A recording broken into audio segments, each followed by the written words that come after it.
हमारी संस्कृति, हमारी पहचान। यज्ञ, योग, आयुर्वेद सदा रहे हमारे साथ। भारत के प्राचीन ग्रंथों एवं आधुनिक विज्ञान का दिव्य संगम, यज्ञ महिमा।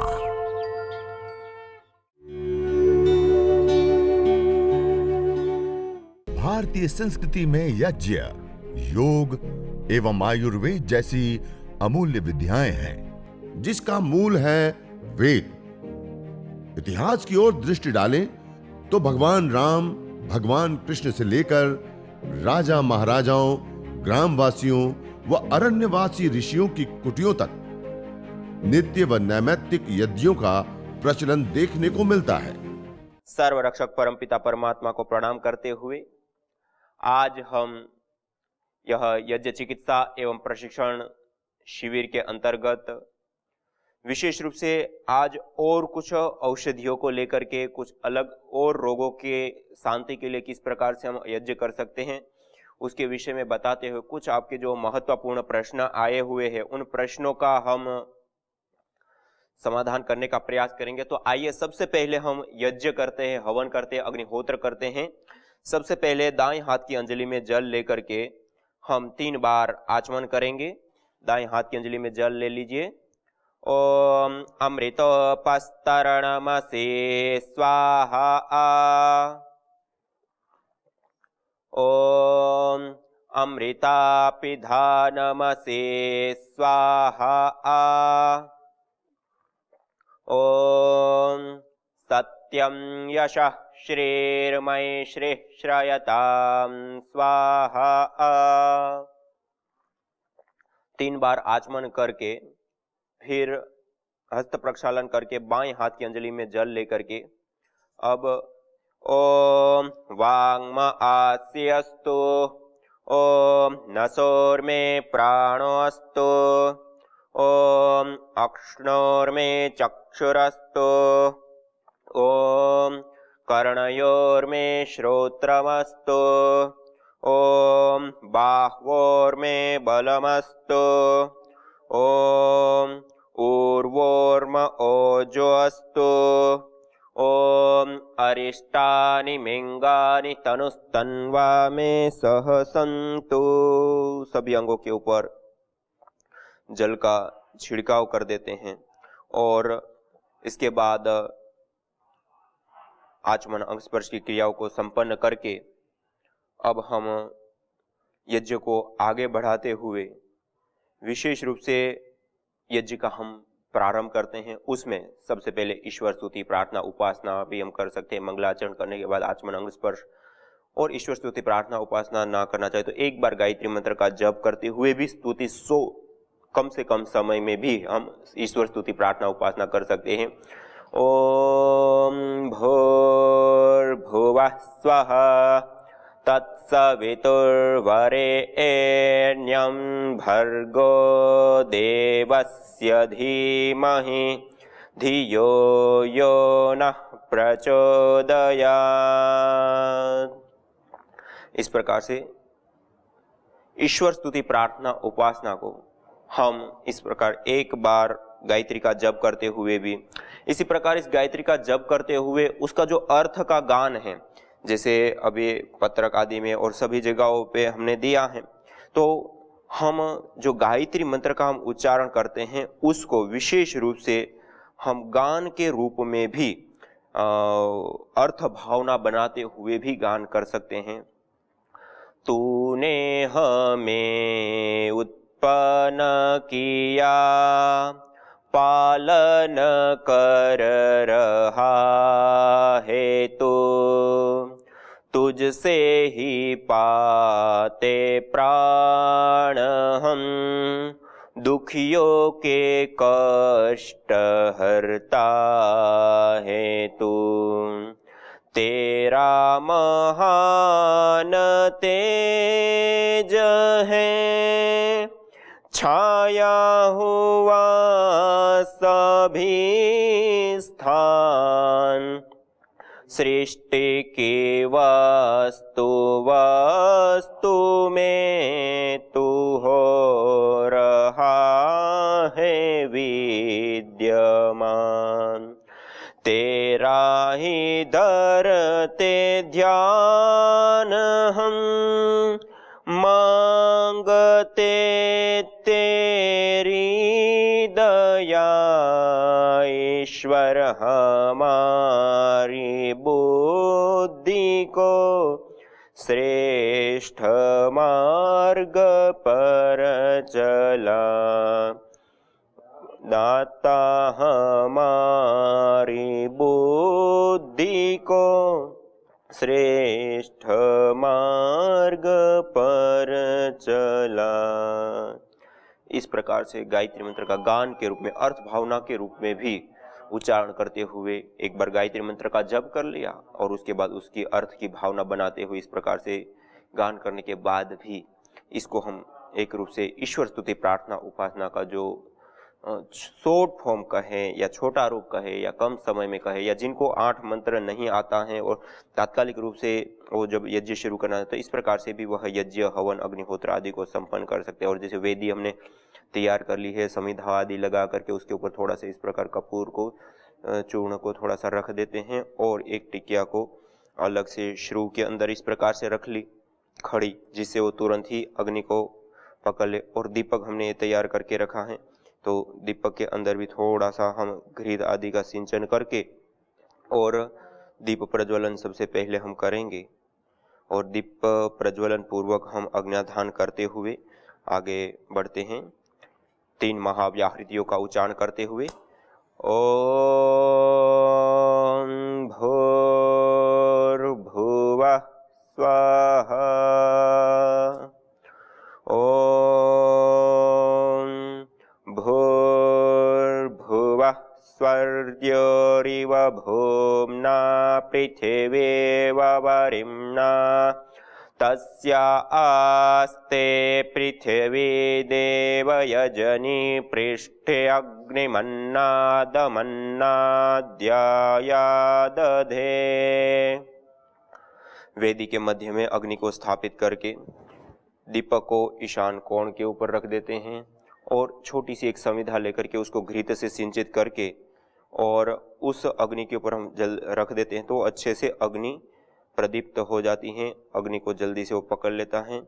ओम उद्बुद्ध्य स्वाग्ने प्रतिजागृहे त्वमिष्टा पूर्ते सगं सृजेथामयञ्च, अस्मिन् सधस्थे अद्युत्तरस्मिन् विश्वे देवा यजमानश्च सीदत।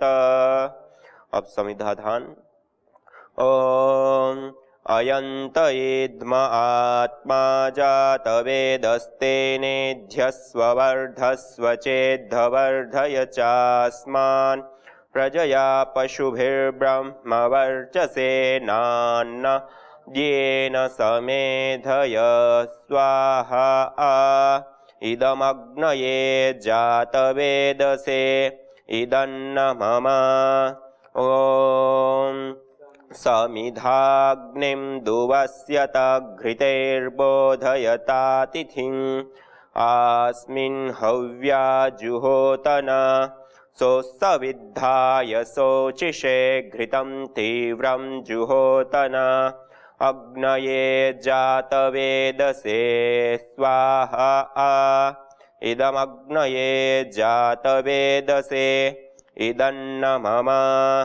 ओम तन्त्वा समेद्भिरङ्गिरो घृतेन वर्धयामसि, बृहच्छोचाय विष्ठ्य स्वाहा, इदमग्नये अंगिरसे इदन्न मम। अब पंचघृत आहुति प्रदान करेंगे। ओम अयंत एद्म आत्मा जातवेदस्तेनेध्यस्व वर्धस्व चेद्धवर्धय चास्मान्, प्रजया पशुभिर्ब्रह्मवर्चसे नान्नाद्येन समेधय स्वाहा। इदमग्नये जातवेदसे इदन्न मम। ओम अयंत एद्म आत्मा जातवेदस्तेनेध्यस्व वर्धस्व चेद्धवर्धय चास्मान्, प्रजया पशुभिर्ब्रह्मवर्चसे नान्नाद्येन समेधय स्वाहा इदमग्नये जातवेदसे इदन्न मम ॐ अयन्त इद्म आत्मा जातवेदस्तेनेध्यस्ववर्धस्व चेद्धवर्धय चास्मान् प्रजया पशुभिर्ब्रह्मवर्चसे नान्नाद्येन समेधय स्वाहा इदमग्नये जातवेदसे इदन्न मम ॐ अयन्त इद्म आत्मा जातवेदस्तेनेध्यस्ववर्धस्व चेद्धवर्धय चास्मान् प्रजया पशुभिर्ब्रह्मवर्चसे नान्नाद्येन समेधय स्वाहा इदमग्नये जातवेदसे इदन्न मम ॐ अयन्त इद्म आत्मा जातवेदस्तेनेध्यस्ववर्धस्व चेद्धवर्धय चास्मान् प्रजया पशुभिर्ब्रह्मवर्चसे नान्नाद्येन समेधय स्वाहा इदमग्नये जातवेदसे इदन्न मम। अब हम जल प्रसेचन करेंगे वेदी के चारों दिशाओं में, पूर्व दिशा में, पश्चिम दिशा में, उत्तर दिशा में, 3 मंत्रों से 3 दिशाओं में प्रथम, और फिर चौथे मंत्र से वेदी के चारों दिशाओं में। ओम आदितेनुमन्यस्व, ओम अनुमतेनुमन्यस्व, ओम सरस्वत्येनुमन्यस्व, ओम देवसवितः प्रसूवयज्ञं प्रसूवयज्ञपतिं भगाय दिव्यो गंधर्वः केतपुः केतं नः पुनातु वाचस्पतिर्वाचन्नः स्वदतु। वेदी के चारों दिशाओं में, और फिर ईशान कोण के ऊपर ही दीपक को के साथ कलश को भी रख देते हैं। और उसके बाद हम आघारा वाद्य भाग आहुति देते हुए पहले उत्तर दिशा में प्रदीप समिधा के ऊपर, फिर दक्षिण दिशा में, और उसके बाद वेदी के मध्य में 2 आहुतियां विशेष। ओम अग्नये स्वाहा इदमग्नये इदन्न मम, ओम सोमाय स्वाहा इदं सोमाय इदन्न मम, ओम प्रजापतये स्वाहा इदं प्रजापतये इदन्न मम, ओम इंद्राय स्वाहा इदमिंद्राय इदन्न मम। यह 4 आघारा वाद्य भाग आहुति प्रदान करने के बाद अब जो विशेष सामग्री हमने तैयार की, उस सामग्री के साथ हम विशेष आहुतियां प्रदान करते हैं। ओम सूर्यो ज्योतिर्ज्योति सूर्य स्वाहा, ओम सूर्यो वर्चो ज्योतिर्वर्च स्वाहा, ओम ज्योति सूर्य सूर्यो ज्योति स्वाहा, ओम सजुर्देवेन सवित्रा सजुरुषसेन्द्रवत्या जुषाणो वेतु स्वाहा, ओम भूरग्नये प्राणाय स्वाहा इदमग्नये प्राणाय इदन्न मम, ओम भुवर्वायवे पानाय स्वाहा इदं वायवे पानाय इदन्न मम, ओम स्वरादित्याय व्यानाय स्वाहा इदमादित्याय व्यानाय इदन्न मम, ओम भूर्भुवस्वरग्निवायवादितेभ्यः प्राणापानव्यानेभ्यः स्वाहा इदमग्निवायवादितेभ्यः प्राणापानव्यानेभ्यः इदन्न मम, ओम आपो ज्योतिरसोमृतं ब्रह्म भूर्भुवस्वरों स्वाहा इस प्रकार यह उभयकालीन 5 मंत्र जो विशेष है उसकी आहुति दी। सायंकाल को करते तो सायंकालीन और प्रातः काल को करते तो जैसे हमने अभी प्रातःकालीन 4 आहुतियां विशेष प्रदान की, सायंकाल को भी करते तो सायंकालीन मंत्रों की भी यही इसी प्रकार से 4 विशेष आहुतियां हम प्रदान करते हैं। ओम अग्निर्ज्योतिर्ज्योतिरग्नि स्वाहा, ओम अग्निर्वर्चो ज्योतिर्वर्च स्वाहा, ओम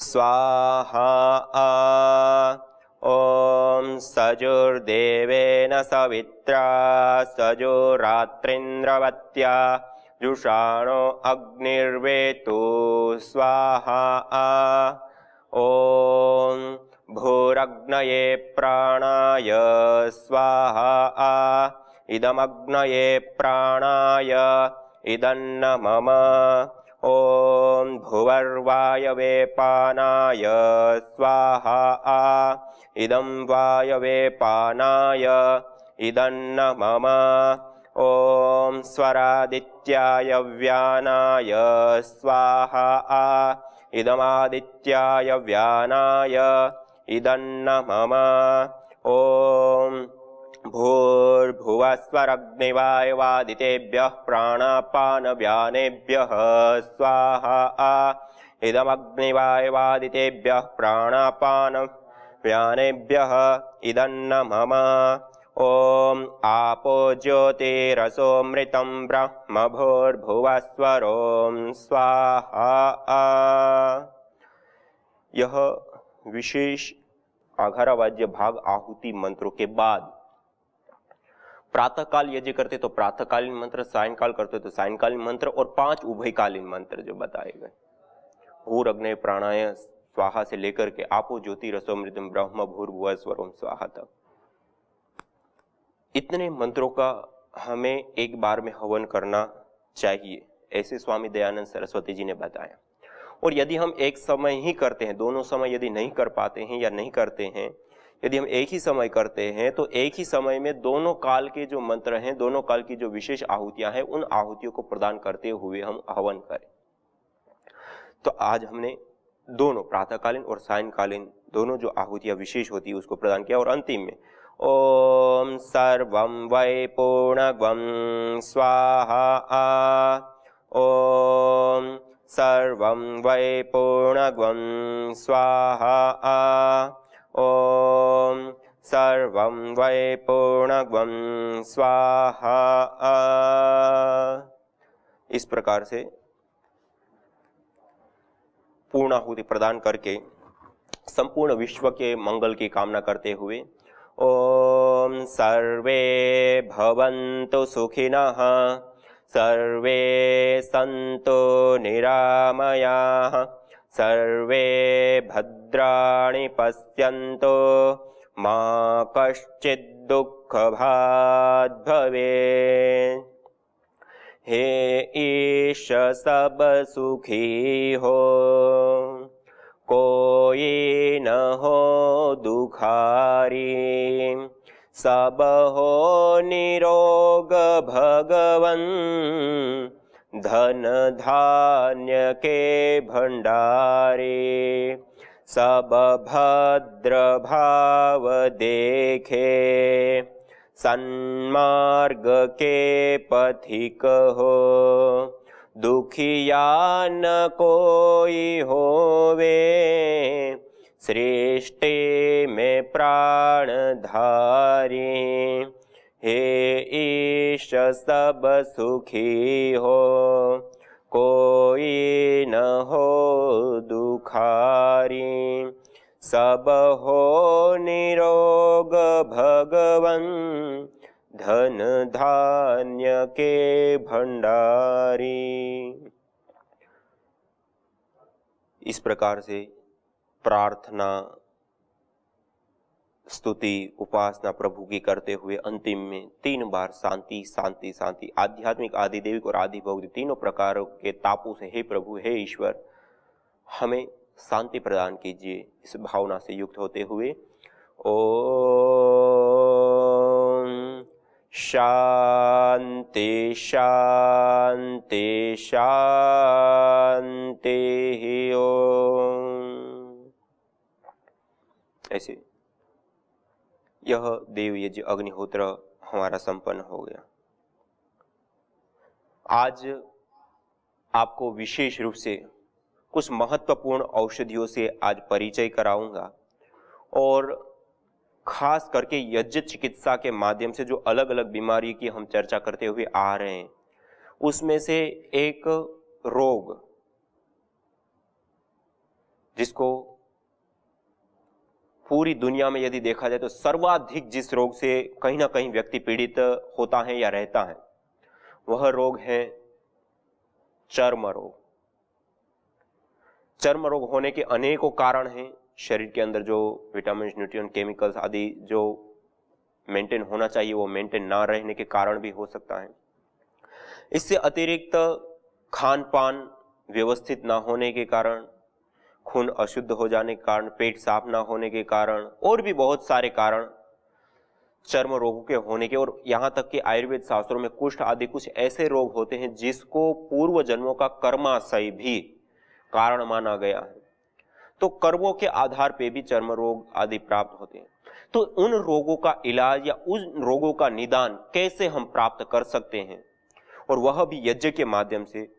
तो आज हम विशेष रूप से त्वक कांति हवन सामग्री, त्वक कांति हवन सामग्री वह हवन सामग्री है जिन जड़ी बूटियों के विशेष सम्मिश्रण से के प्रयोग करने से विशेष करके हमारे शरीर में त्वचा से संबंधित जितने भी रोग दोष हैं उनसे निजात पाने के लिए, उससे मुक्ति पाने के लिए, उन रोगों को दूर करने के लिए विशेष करके जो लाभकारी जड़ी बूटियां वो आज विशेष रूप से मेरे सामने रखी हुई है, जो चर्म रोगों को विशेष करके ठीक करने में लाभदायक होती हैं।